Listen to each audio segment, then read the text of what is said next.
छठी माई देखी हमरा दिल के साथ का खिलवाड़ करत तड़ी सो रोवे कर विचार करी। प्रेजेंटेड बाय स्नेहा जे भी हमारा दिल से खेला वार करी है, जे भी हमारा दिल से खेला वार करी है, ओकर छठी माई विचार करी है, ओकर छठी माई विचार करी है, ओकर छठी माई विचार करी है, ओकर छठी माई विचार करी है।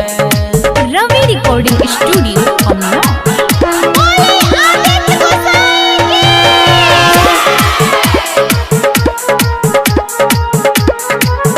प्यार के हाथ धके सारा सपना जे करी पानी, दिल रोई दुख होई खुश रही है नए को जानी। प्यार के हाथ धके सारा सपना जे करी पानी, दिल रोई दुख होई खुश रही है नए को जानी।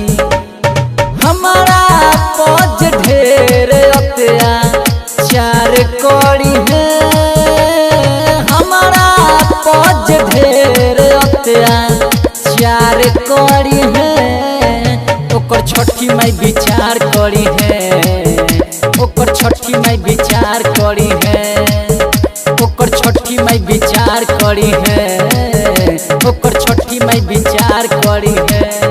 Presented by Sneha music.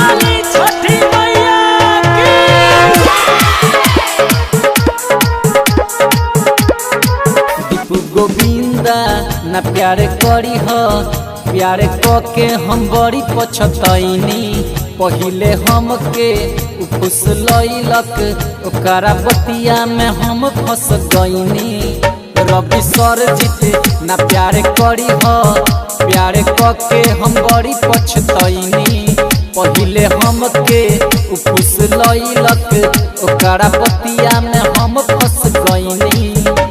Sonu के छोड़ी दोसरा से जे बात करी है, सोनू के छोड़ी दोसरा से जे बात करी है, ओकर छठी माई विचार करी है, ओकर छठी माई विचार करी है, हमर छठी माई विचार करी है, हमर छठी माई विचार करी है।